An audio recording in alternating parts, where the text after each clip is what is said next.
그러니까 지금 장훈주가 여기로 온다고? 알게 뭐야. 귀신이 보이든 말든.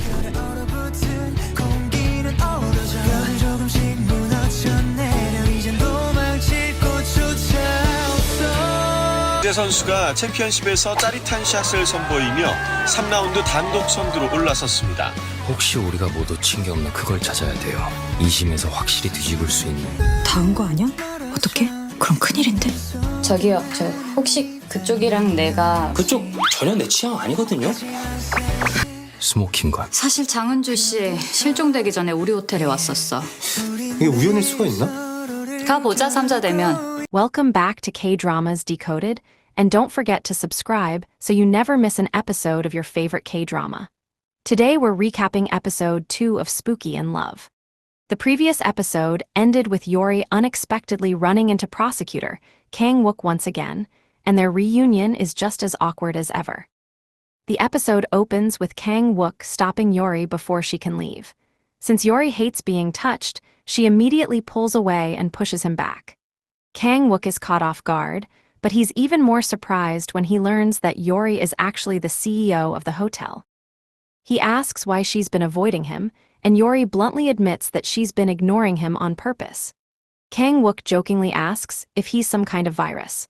Yori reminds him of the first time they met and how badly he treated her, while Kang-wook points out that she wasn't exactly innocent either after kicking him during their first encounter. Putting their personal history aside, Kang-wook explains that he's investigating the body discovered in the forest because Yori was the one who reported it. He wants to know how she knew a body was buried there before anyone else. After refusing to answer several times, Yori finally says something that sounds unbelievable. "A ghost told me."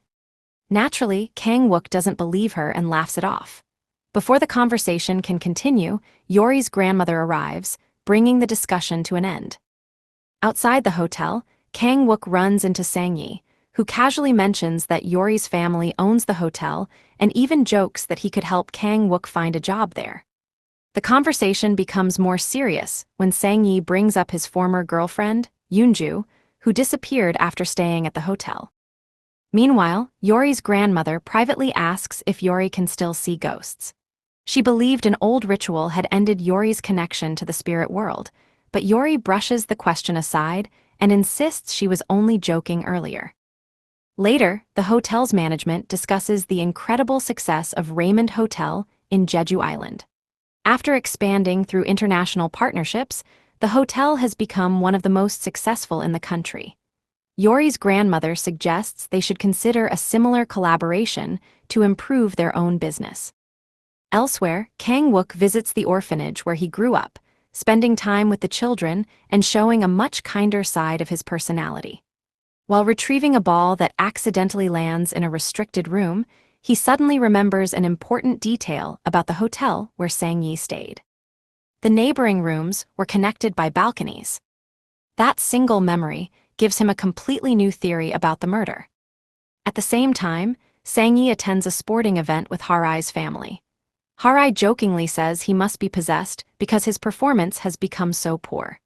When Yori's name comes up, Harai angrily claims that Yori has been spreading rumors that Sang-yi abandoned Yoonju for a richer woman. Sang-yi immediately confronts Yori and demands to know why she has been saying those things. Yori calmly replies that she only repeated what Yoonju herself told her. She remembers the day Yoonju came to the hotel wearing an engagement ring and happily talking about her future with Sang-yi. But everything changed overnight. According to Yoonju, Sang-yi suddenly ended their relationship and began dating someone else. Even worse, she had just discovered she was pregnant. Back in the present, Sang-yi immediately denies that the baby was his. Yori quietly suggests that all three of them should sit down together and talk. Confused, Sang-yi asks who the third person would be. Yori simply answers, "Yoonju." His face immediately fills with fear. He reminds Yori that Yoonju is dead, but Yori smiles and says maybe she's already here. As the office door slowly opens, Sang-yi panics, believing Yoonju's ghost has appeared. Instead, it's only Yori's secretary bringing tea. Although relieved, his terrified reaction tells Yori everything she needs to know. Meanwhile, Kang-wook continues investigating. His team discovers that a woman checked into one of the neighboring hotel rooms using her identification.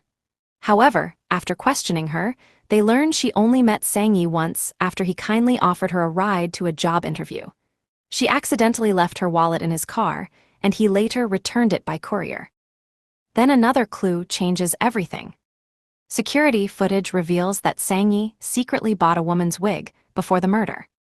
Kang-wook finally pieces the entire crime together. Sang-yi disguised himself as a woman, rented the neighboring room, crossed the balcony into Yoon-ju's room, and hid her body after she died. The only question left is where he hid it.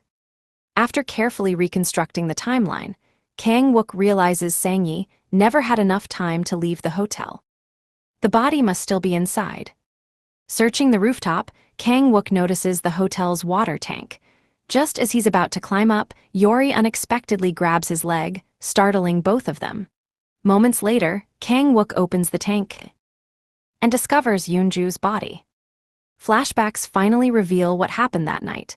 After Yoon-ju told Sang-yi she was pregnant, he admitted he loved another woman and tried to leave. She grabbed his arm to stop him, but during the struggle he pushed her away. She fell, hit her head, and died.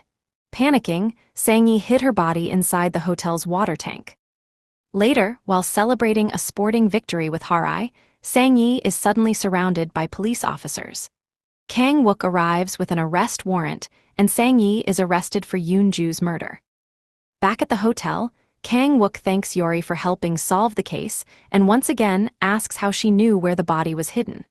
Before she can answer, Harai storms in and blames Yori for destroying her engagement. Yori refuses to apologize. She tells Harai that she should be thankful the truth came out before she married a murderer. Soon afterward, Yori travels to Jeju Island after Raymond Hotel's CEO invites her to discuss a business partnership. At the same time, Kang-wook also heads to Jeju after his close friend Do-jun invites him to stay for his upcoming wedding. Neither realizes they're heading to the same hotel. When Yori arrives, she's surprised to discover that Raymond Hotel's CEO is actually Min-won, an old-school friend. He warmly welcomes her and suggests that their hotels work together, but Yori politely declines because she wants to run her family's business her own way. Meanwhile, Kang-wook begins investigating another case involving a young woman named Da-bin, who disappeared after attending an event at Raymond Hotel. Her grandmother is convinced she didn't run away and begs Kang-wook to find her. Around the same time, a booking mistake leads to one of the episode's funniest moments. Because of an error at reception, Yori is accidentally assigned Kang-wook's room while he's still inside taking a shower. They repeatedly miss seeing each other by only a few seconds. Yori notices wet footprints and becomes convinced a ghost is wandering around the room, while Kang-wook also starts hearing strange noises and suspects someone else is inside. Neither realizes they're sharing the same suite. That night, after drinking too much, Kang-wook accidentally walks into the wrong bedroom and falls asleep. The next morning, both of them wake up in the same bed. After several seconds of complete shock, they scream at the same time. Furious and embarrassed, Yori starts hitting Kang-wook with a pillow until the hotel staff rushes in and apologizes, admitting that they accidentally gave both guests the same room. Later, while riding the escalator, Yori awkwardly asks whether anything happened between them while they were asleep. Kang-wook jokingly asks if she's planning to sue him and sarcastically adds that she isn't even his type. Yori fires back that she couldn't care less about his type before storming off. Moments later, a child accidentally drops a heavy bag from the upper floor.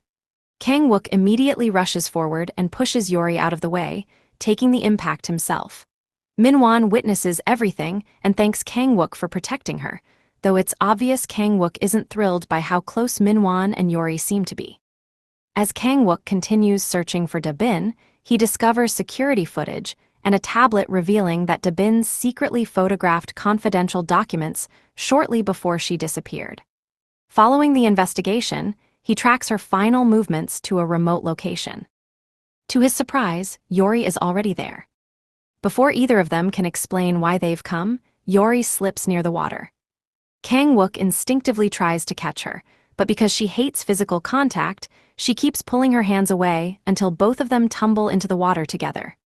As they recover, they notice something floating beneath the surface. To their horror, it's Dabin's body. And with the discovery of yet another murder, episode 2 comes to a shocking end.